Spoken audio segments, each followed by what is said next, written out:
కాబట్టి మిత్రులారా, ఇవన్నీ ఒకెత్తైతే నిన్న మన కిషన్ రెడ్డి మాట్లాడుతున్నాడు. మొన్ననే నేను చెప్పిన, నన్నేదో రేవంత్ ఉద్దీన్ అంటే నాకేం బాధ అన్నారు, బుదిరాజులు రేవంత్ ముదిరాజు అన్నారు, గౌడ్లు రేవంత్ గౌడ్ అన్నారు, మాదిగలు రేవంత్ మాదిగ అన్నారు, మా సీతక్క రేవంత్ అన్న మా కోయ బిడ్డ, మా సమ్మక్క సారలమ్మ చేసిండని చెప్పిండ్రు. ఇట్లా ఎవరికి వాళ్ళు నన్ను వాళ్ళ సామాజిక వర్గంలోనే కాదు వాళ్ళ కుటుంబ సభ్యులుగా భావించరు. నేను అందరి వాడిని, అందరి కోసం పనిచేసేవాడిని. నన్ను ఎవరు ఏ పేరు మీద పిలుచుకున్నా నాకేం బాధ లేదు, నేను సంతోషంగా స్వీకరిస్తా.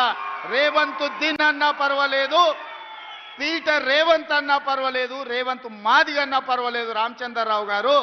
కానీ నీ పక్కలో ఉన్న కిషన్ రెడ్డి ఉన్నాడు కదా, ఆయన కల్వకుంట్ల కిషన్ రావుగా మారి కేసీఆర్ కేటీఆర్ని అరెస్టు చేయకుండా ఆపుతున్నాడు కదా, గాదాని సంగతి చెప్పమని నేను అడిగితే కిషన్ రెడ్డి అంటుండు, నేనేమన్నా ముఖ్యమంత్రినా, నేను ఎట్లా అరెస్టు చేస్తాను.